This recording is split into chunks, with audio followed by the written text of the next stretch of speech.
सुरेश एक छोटे से गांव में रहता था और सब्जी बेचने का काम करता था। किंतु गांव में कुछ लोग ही सब्जी खरीदते थे। अधिकतर किसान अपने खेतों में उगी हुई सब्जियों का इस्तेमाल करते थे। सुरेश के परिवार में उसके माता पिता और उसकी एक बहन थी। बस बस बाबूजी, मैंने सोच लिया है, कल से मैं शहर सब्जी बेचने जाऊंगा। गांव में तो कुछ नहीं मिलता, इस तरह तो हम भूखे मर जाएंगे। बेटा, तुझे जो ठीक लगे तू कर। सारे घर की जिम्मेदारी तेरे कंधों पर है। तू ये सब अच्छे से समझ सकता है और सोच सकता है। भैया, जब शहर जा ही रहे हो तो दो चार चीजें मैं लिख कर दे दूंगी, वो भी आते समय ले आना। यह लो भाई, गांव बसा नहीं और मांगने वाले पहले आ गए। दोनों भाई बहन में हल्की फुल्की नोकझोंक होने लगती है, पर सुरेश अपनी बहन से कहता है कि वह जरूर उसके लिए उसका सामान ले आएगा। अगले दिन सुबह सुरेश अपनी साइकिल पर थोड़ी थोड़ी कर कर काफी सारी सब्जियां लेकर शहर पहुंच जाता है और वहां पर सब्जियां सुंदर तरीके से लगाकर उन पर पानी का छिड़काव करने लगता है। वाह वाह, शहर कितना सुंदर है। सब्जी के राजा को यहीं पर रहना चाहिए। क्या कहो तुमने? फिर से कहो तो। कौन सब्जियों का राजा? लगता है तुम्हें सुनाई नहीं दिया, दिख नहीं रहा। मैं बैंगन सब्जियों का राजा हूँ, क्योंकि देखो मेरे सर पर ताज है। देखो तो ताज बता रहा है, ताज तो मेरे सर पर भी है। वह तो मेरे सर पर भी है, इसका मतलब मैं राजा हुई। तुम सब चुप हो जाओ। अगर कोई सब्जियों का राजा है तो वो मैं हूँ। करेले की बात सुनकर सारी सब्जियां जोर जोर से हंसने लग जाती हैं। ये लो भाई, करेले को भी लगता है कि वो राजा है। तुम्हें तो कोई पसंद ही नहीं करता। तुम्हें देखते ही सब लोग अपनी नाक बंद करने लगते हैं। तुम चुप करो काले कलूटे बैंगन, तुम्हें भी कोई पसंद नहीं करता। तुम सब चुप हो जाओ। तुम्हें पता है ना कि सब लोग मुझे कितना पसंद करते हैं। मुझसे कितनी सारी चीजें बनती हैं। मैं कितनी सारी सब्जियों के साथ मिक्स कर कर बनाया जाता हूँ। छोटे बड़े जवान बूढ़े सब मुझे पसंद करते हैं। मुझसे बनी हुई सारी चीजें लोगों को बहुत पसंद आती हैं। चल चल, तू तो बहुत घमंडी हो चुका है। आजकल लोगों की सोच बदल गई है। अब वह लोग हेल्दी खाना चाहते हैं। मैं हूँ हेल्दी सब्जी, बच्चे भी मुझे बड़े चाव से खाते हैं। सब्जियों की आपस में लड़ाई हो रही थी। सुरेश सब्जी ले लो की आवाज लगा रहा था। तभी उसका ध्यान जाता है कि उसने जितने तरीके से सब्जी रखी हुई थी वह बिखर गई है। अरे ये क्या हुआ? अभी तो मैंने सारी सब्जियां ढंग से लगाई थी। सुरेश फिर से सारी सब्जियों को ढंग से लगाने लगता है। तभी एक औरत उसके पास आकर कहती है, बैगन कैसे दिया भैया? 40 रुपए किलो। फिर वह औरत सुरेश से बैगन खरीद लेती है। बैगन जाने से पहले सभी सब्जियों को जीप चढ़ाता है। देखा, तुम लोगों ने मुझे लोग कितना पसंद करते हैं। मैं तो चला किसी को खुश करने। और मेरे बैंगन, बाकी भाइयों, इन सबको छोड़ना मत। इनको दिखाना कि बैंगन ही सब्जियों का राजा है। वहां रखे बाकी के बैगन भी खुश हो जाते हैं। तभी एक आदमी आकर आलू का रेट पूछता है और 2 किलो आलू देने के लिए बोलता है। तुम लोगों में से एक बैंगन चला गया तो तुम चौड़े हो रहे थे। देखो, इस आदमी ने 2 किलो आलू मांगे हैं। इसका मतलब लोग मुझे ज्यादा पसंद करते हैं, तो मैं हुआ सब्जियों का राजा। एक बैगन और कुछ आलू वहां से चले जाते हैं। बाकी बची हुई सब्जियां फिर आपस में लड़ने लगती हैं। ना मेरा तोरी, जो खाए वह रहे निरोगी। देखो तो ये भी उछल रही है, जिसे कोई देखना भी नहीं चाहता है। तुम्हें कोई खाना पसंद नहीं करता, गोल गोल टिंडे? और फिर से सब्जियों के बीच में लड़ाई शुरू हो जाती है कि सब्जियों का राजा कौन है। सुरेश बार बार देख रहा था कि वह जितने भी तरीके से सब्जी रखने की कोशिश कर रहा था, सब्जियां बिखर रही थीं। क्या ये सारी सब्जियां अपने आप ही ये सब कर रही हैं? खैर कोई बात नहीं, यहाँ पर काम अच्छा है। देखते ही देखते सुरेश की आधी से ज्यादा सब्जियां सुबह सुबह ही बिक गईं। बची हुई सब्जियों में घिया, तोरी, भिंडी और बैगन रह गए और कुछ आलू। मानो या न मानो मेरे भाइयों, देखो सब्जियों का राजा तो मैं ही हूँ, इसलिए आज से तुम लोग मेरी बात मानोगे। हम नहीं मानते तुम सब्जियों के राजा हो। वह तो आज तुम्हारी किस्मत अच्छी थी जो तुम ज्यादा बिक गए। सुरेश शाम को अपने घर पहुंच जाता है और बाकी की सारी बची हुई सब्जियों को गीले कपड़े में लपेटकर रख देता है। देखो देखो देखो, तुम लोग कितने कमजोर हो। तुम लोगों को हमेशा पानी से ढक कर रखना पड़ता है, और एक मैं हूँ जो आराम से खुले आसमान में रहता हूँ। भैया, मैंने जो सामान मंगाया था वो लाए? ओ मेरी छुटकी बहना, आज मेरा पहला दिन था, इसलिए मैं वहाँ की मार्केट नहीं देख पाया। पक्का कल तेरे लिए सारा सामान लेकर आऊंगा। ये सब बातें तो होती रहेंगी सुरेश, पहले ये बता कि शहर में काम कैसा हुआ? माँ, गांव से तो बहुत ही अच्छा हुआ है। पहले दिन मेरी इतनी कमाई हो गई जितनी गांव में 3 दिन में होती थी। बस अब तो मैंने फैसला कर लिया है, सब्जियां बेचूंगा तो शहर जाकर। ठीक है बेटा, जैसा तुझे ठीक लगे।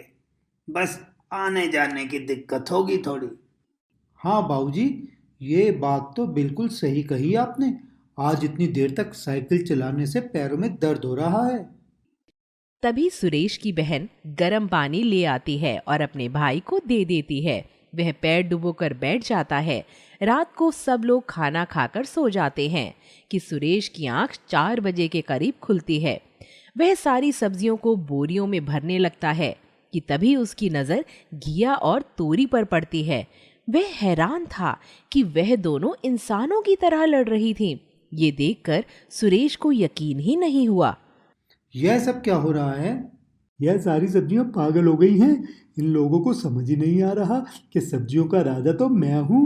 तुम तो चुप ही हो जाओ, सब्जियों का राजा मैं हूँ। नहीं नहीं, मैं सब्जियों का राजा हूँ। अच्छा अच्छा, बहुत हुआ। कल से हम लोग इसी बारे में बहस कर रहे हैं। सुरेश, तुम बताओ सब्जियों का राजा कौन है? मैं तो तुम लोगों की लड़ाई देखकर हैरान हूँ। सब्जियां भी लड़ती हैं। चलो, अगर बात सुरेश से पूछने की है तो सुरेश, तुम बताओ सब्जियों का राजा कौन है? मुझे नहीं पता, मैंने कभी इस बारे में सोचा भी नहीं। सब्जियां तो बस सब्जियां होती हैं। कुछ लोगों को कोई सब्जी पसंद है तो कुछ लोगों को कोई और सब्जी पसंद होती है। लेकिन तुम मानते हो ना कि सब सब्जियों में मैं ही डलता हूँ। आलू से सबसे ज्यादा व्यंजन तैयार होते हैं। हाँ, ये बात तो सच है, लेकिन ये बात इस बात का दावा नहीं करती कि तुम सब्जियों के राजा हो। सुरेश के ऐसा बोलते ही सारी सब्जियां मुंह पर हाथ रखकर जोर जोर से हंसने लगती हैं। आलू को सुरेश के ऊपर बहुत गुस्सा आ रहा था। वह मुंह फुलाकर बैठ जाता है। अच्छा, तुम सब लोग नाराज मत हो। तुम में कोई ना कोई तो राजा जरूर होगा। चलो एक काम करते हैं, हम लोग एक खेल खेलते हैं। जो उसमें जीतेगा वही सब्जियों का राजा होगा।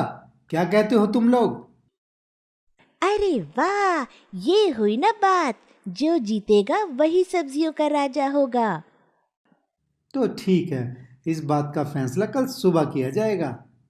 सुरेश सारी सब्जियां लेकर शहर चला जाता है। वहां पर पूरा दिन सब्जियां बेचने के बाद और अपनी बहन का सामान लेने के बाद वह घर आ जाता है और फिर से सब्जियों पर गीला कपड़ा रखकर उन्हें साइड में रखने लगता है कि तभी सारी सब्जियां बोल उठती हैं। तुम्हें याद है ना सुरेश, कल सुबह फैसला होना है कि हम में से सब्जी का राजा कौन है। हाँ हाँ, मुझे अच्छी तरह याद है। मैं 4 बजे ठीक तुम्हारे पास आ जाऊंगा। सब सब्जियां तैयार है ना? खाना खाकर सुरेश भी सो जाता है। अगले दिन सुबह 4 बजे वह सब्जियों के पास जाता है। तो तुम लोग मुकाबले के लिए तैयार हो? हाँ हाँ, हम मुकाबले के लिए तैयार हैं।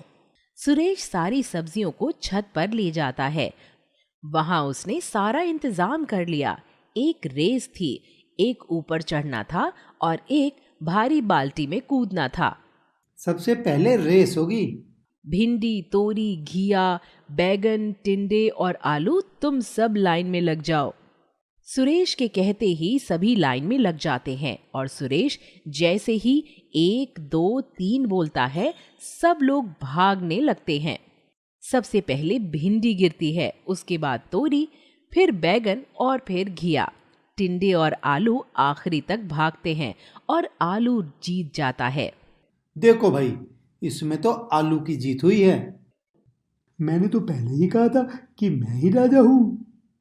नहीं, अभी दूसरा मुकाबला बाकी है। अब तुम लोगों को इस रस्सी के सहारे ऊपर चढ़ना है। सारी सब्जियां तैयार हो जाती हैं और रस्सी के सहारे ऊपर चढ़ने लगती हैं और उस पर चढ़ते ही सबसे पहले आलू गिरता है, फिर टिंडा, फिर बैगन, घिया और आखिर तक तोरी और भिंडी पहुंच जाते हैं। अब दोनों खुश होकर चिल्लाने लगते हैं, हम राजा हैं, हम राजा हैं। अभी तीसरा मुकाबला भी होना बाकी है। तीसरे मुकाबले में सभी सब्जियों को बाल्टी के अंदर कूदना था और जैसे ही सारी सब्जियां उसके अंदर होती हैं, भिंडी और तोरी, आलू और टिंडे के कूदने से आलू टिंडा डूब जाते हैं और घिया और बैगन ऊपर तैरने लगते हैं। उसके बाद सारी सब्जियां लाइन में लग जाती हैं और सुरेश से कहती हैं कि अब बताओ, हम में से सब्जियों का राजा कौन है। जैसा कि सब लोगों ने देखा परिणाम क्या रहा, तो इसका मतलब तो ये हुआ कि सारी सब्जियां एक दूसरे के समान हैं। ना कोई राजा है, ना कोई गुलाम है। कहीं पर कोई सब्जी अच्छा काम करती है तो कहीं पर कोई और सब्जी अच्छा काम करती है। सबके अपने अपने फायदे और नुकसान हैं। अच्छा होगा कि तुम लोग इस बहस में मत पड़ो, क्योंकि तुम सभी सब्जियों के राजा हो। सुरेश से अपने बारे में अपनी तारीफ और बुराइयां सुनकर सभी सब्जियां सुरेश को सही परिणाम बताने के लिए धन्यवाद देती हैं। तो चलो मेरी सब्जियों के राजा, अब मुझे भी कुछ कमाने दो। और ये सुनकर सारी सब्जियां हंसने लगती हैं। सुरेश सबको लेकर मार्केट में चला जाता है और रोज की तरह सब्जियां बेचने लगता है। शालिनी एक गांव की लड़की थी। सचिन एक बार अपने दोस्त के यहाँ उनसे मिलने के लिए जब गांव जाता है तो शालिनी को एक ही नजर में पसंद कर लेता है। सीधी सादी सुंदर शालिनी सचिन को बहुत अच्छी लगती है। फिर वो अपनी माँ को किसी तरह मनाकर शालिनी से शादी कर लेता है। शालिनी शादी के बाद शहर आ जाती है। सचिन के परिवार में उसकी माँ, बड़ा भाई कपिल, उसकी पत्नी नेहा, उसकी भतीजी स्वीटी थी। देखो शालिनी, तुम्हें घबराने की बिल्कुल भी जरूरत नहीं है। थोड़ा समय लगेगा, लेकिन तुम भी हमारे घर के रीति रिवाज सीख जाओगी। आपके घर में जो चीजें हैं वो मैंने अपनी जिंदगी में भी नहीं देखी। मैं इन सब चीजों का इस्तेमाल कैसे करूंगी? तुम बिल्कुल बेफिक्र रहो, मैं भाभी को बोल दूंगा, वो तुम्हें सिखा देंगी और बाकी कुछ मैं सिखा दूंगा। इतना मुश्किल नहीं है। देख लेना, थोड़े दिनों में तुम्हें सारी चीजें चलानी भी आ जाएंगी और तुम यहाँ पर एडजस्ट भी कर लोगी। शालिनी ने पहली बार गैस देखा था, फ्रिज देखा, माइक्रोवेव देखा। घर में हर चीज की सुख सुविधा थी, लेकिन शालिनी को उनके बारे में जरा भी पता नहीं था। तभी स्वीटी शालिनी के पास आकर बोलती है, चाची चाची, आपको पिज्जा बनाना आता है? मम्मी से पिज्जा के लिए बोलूंगी तो बहुत डांट पड़ेगी। आप मेरे लिए पिज्जा बना दो। स्वीटी बेटा, पिज्जा क्या होता है? मुझे तो नहीं पता। क्या बात कर रही हो चाची, आपको ये नहीं पता कि पिज्जा क्या होता है?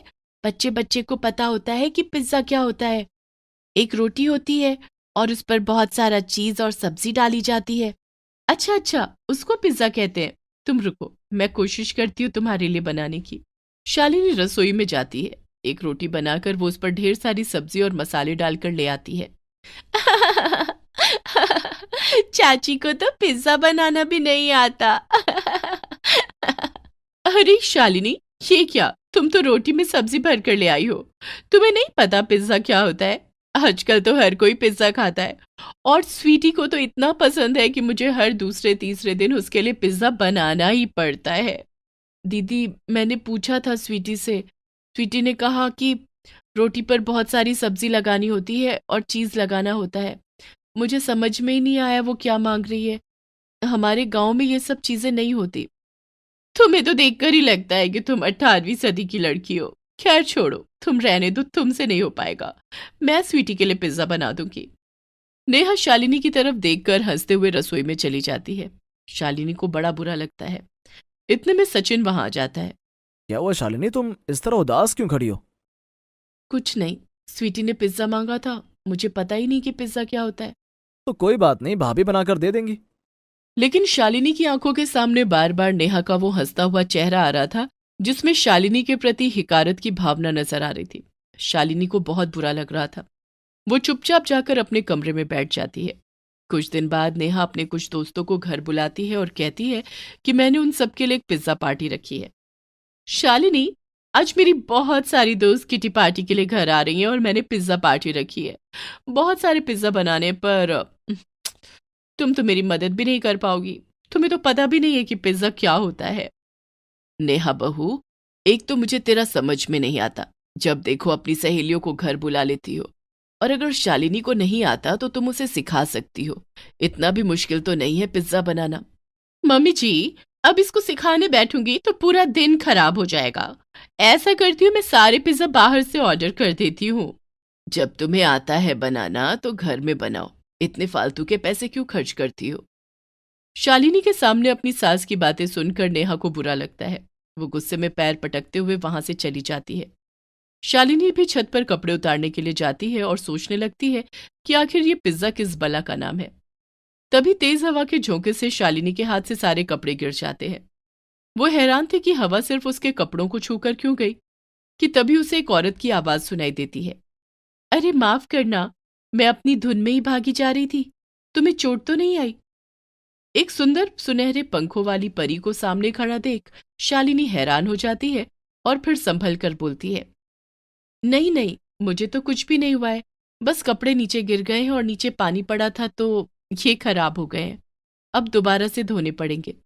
माफ करना, मेरी दोस्त आगे निकल गई थी, मैं जल्दी में उनका पीछा कर रही थी, मैंने देखा ही नहीं और अचानक से तुम सामने आ गई। तुम चिंता मत करो, ये कपड़े तो अभी साफ हो जाएंगे। परी छड़ी घुमाती है और सारे कपड़े साफ सुथरे हो जाते हैं। ये लो, तुम्हारे कपड़े साफ हो गए हैं। तुम मुझे बहुत सीधी सादी दिखाई दे रही हो। वादा करो तुम किसी को नहीं बताओगी कि तुमने किसी परी को देखा है, वरना लोग हमें ढूंढने निकल पड़ेंगे और फिर हम लोग कभी इस तरह घूम फिर नहीं सकेंगे। नहीं नहीं, तुम आराम से जाओ, कोई दिक्कत नहीं है। शालिनी उदास होकर वापस मुड़ने लगती है कि तभी परी उसके कंधे पर हाथ रखती है। क्या हुआ, तुम बड़ी उदास दिखाई दे रही हो? नहीं, ऐसी तो कोई बात नहीं है, बस मुझे कुछ चीजें बुरी लगी, उसकी वजह से मैं उदास हूँ। मैं गांव से आई हूँ, यहाँ शहर के तौर तरीके भी नहीं जानती और यहाँ का खाना पीना भी नहीं। मुझे तो पिज्जा बनाना भी नहीं आता, इसीलिए मेरी जेठानी मुझे हर समय नीचा दिखाती रहती है। बस इतनी सी बात, तुम परेशान मत हो। ये लो, इस सीटी को अपने पास रखो और जब भी तुम्हारा पिज्जा बनाने का मन करे बस तुम इसे 4 बार बजा देना, पिज्जा तैयार हो जाएगा। तुम भी जानती हो कि पिज्जा क्या होता है? हाँ, हम भी जानते हैं पिज्जा क्या होता है, क्योंकि कभी कभी हम रूप बदलकर धरती पर बनने वाली चीजों को भी खाते हैं। ये देखो, तुमसे बातों बातों में देर हो गई, मेरी सारी सहेलियां वापस आ गई हैं। तभी छत पर 4 और परियां आ जाती हैं। वो कुल मिलाकर 5 परियां थीं। शालिनी पहली बार परियों को देख रही थी। फिर परी बाकी सब परियों को शालिनी से मिलवाती है और शालिनी को सीटी देकर वो अपनी सहेलियों के साथ उड़ जाती है। शालिनी नीचे आती है तो नेहा को परेशान हालत में इधर से उधर घूमते हुए देखती है। तभी उसकी सारी सहेलियां भी आ जाती हैं। अरे वाह नेहा, तुमने तो आज ड्राइंग रूम बहुत सुंदर सजा रखा है। अरे, ये तुम्हारी देवरानी है ना? हाँ, इनसे मिलो, ये शालिनी है, सचिन की वाइफ। अरे, ये तो दिखने में ही सीधी सादी लग रही है। तुमने सही कहा, इस बेचारी को कहाँ पता होगा कि पिज्जा क्या होता है। ये बोलकर नेहा की सहेली हंसने लगती है। बाकी सारी सहेलियां भी उसकी हंसी में साथ हो लेती हैं। शालिनी छत से उतारकर लाए हुए कपड़े लेकर अपने कमरे की तरफ चली जाती है कि तभी नेहा वहां आती है। यहाँ क्यों आकर बैठ गई हो? मेरी सहेलियों के पास आकर बैठो और थोड़ी मेरी मदद कराओ, अभी तो मुझे पिज्जा भी ऑर्डर करना है। शालिनी हाथ में परी की दी हुई सीटी को देखकर सोचती है, क्यों ना मैं ही जाकर पिज्जा बना लूं। दीदी, बाहर से मंगाने की क्या जरूरत है, मैं पिज्जा बना देती हूँ। तुम पिज्जा बनाओगी? ओह माय गॉड शालिनी, जो तुमने उस दिन स्वीटी को बनाकर दिया था उसे रोटी सब्जी कहते हैं। कोशिश करने में क्या जाता है, अच्छा बना तो ठीक, नहीं तो फेंक देना। ना बाबा ना, मैं तो बाहर से ही ऑर्डर कर लूंगी, तुम्हें तो पिज्जा का पी भी नहीं पता। नेहा अपने दोस्तों के साथ जाकर चाय पीने लगती है। तभी शालिनी रसोई में जाती है और परी को याद कर वो 4 बार सीटी बजाती है और देखते ही देखते वहां पर पिज्जा तैयार हो जाता है। अच्छा, तो ये होता है पिज्जा। ऐसा करती हूँ, 2-4 पिज्जा और बना लेती हूँ। नेहा दीदी को भी तो पता चले कि मुझे भी पिज्जा बनाना आता है। शालिनी 4 बार सीटी बजाती है और वहां पर कई पिज्जा आ जाते हैं। पिज्जा की खुशबू बाहर तक आ रही थी। पिज्जा की खुशबू आते ही नेहा रसोई में आकर देखती है। शालिनी, तुमने तो कमाल कर दिया, इतनी जल्दी इतने सारे पिज्जा। कोई जादू वादू सीख लिया है क्या? आप अपने दोस्तों को पिज्जा खिलाओ, मैं स्वीटी और माजी के लिए ले जाती हूँ। नेहा की सभी दोस्तें पिज्जा खाकर खुश होती हैं और उधर स्वीटी भी अपनी चाची के हाथों का पिज्जा खाकर बोलती है, वाह चाची, आपने तो बाजार से भी अच्छा पिज्जा बनाया है। तभी कपिल और सचिन भी घर आ जाते हैं।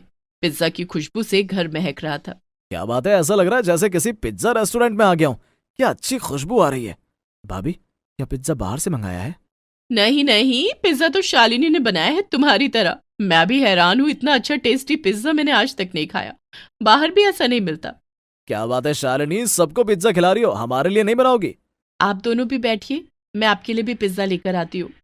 शालिनी रसोई में जाती है और सीटी बजाती है। सीटी बजते ही वहां पर पिज्जा तैयार होते हैं, लेकिन पीछे सचिन खड़ा हुआ ये सब देख रहा था। ये कैसे कमाल है शालिनी, तुमने सीटी बजाई और पिज्जा आ गया? जरा धीरे बोलो, मैं आपको बताती हूँ। फिर शालिनी छत पर परी के साथ हुई सारी बात सचिन को बता देती है। क्या बात है शालिनी, सचमुच में तुमने परी को देखा? चलो अच्छा ही हुआ, अब तुम्हें कोई ये नहीं कहेगा कि तुम्हें पिज्जा बनाना नहीं आता। सचिन वहां पर रखे हुए पिज्जा में से एक पीस उठाकर खाता है और शालिनी को भी खिलाता है। ये तो बहुत ही स्वादिष्ट है। आपको पता है, आज मैंने पहली बार पिज्जा खाया है। अब तुम्हें चिंता करने की कोई जरूरत नहीं है। जब भी तुम्हारा दिल करे, स्वीटी का दिल करे या घर में किसी को भी पिज्जा खाना हो, तुम बस सीटी बजा देना। ये बोलकर वो दोनों हंसने लगते हैं। शालिनी कपिल के लिए भी पिज्जा लेकर आती है। नेहा की सभी दोस्तें अब पार्टी करके जा चुकी थी। घर के सभी लोग बैठकर शालिनी की तारीफ कर रहे थे। सचमुच में शालिनी, तुमने तो बड़ा ही कमाल का पिज्जा बनाया। मैं जानती थी तुम जल्दी ही सारे काम सीख जाओगी। सचिन शालिनी की तरफ और शालिनी सचिन की तरफ देखकर मुस्कुरा देते हैं।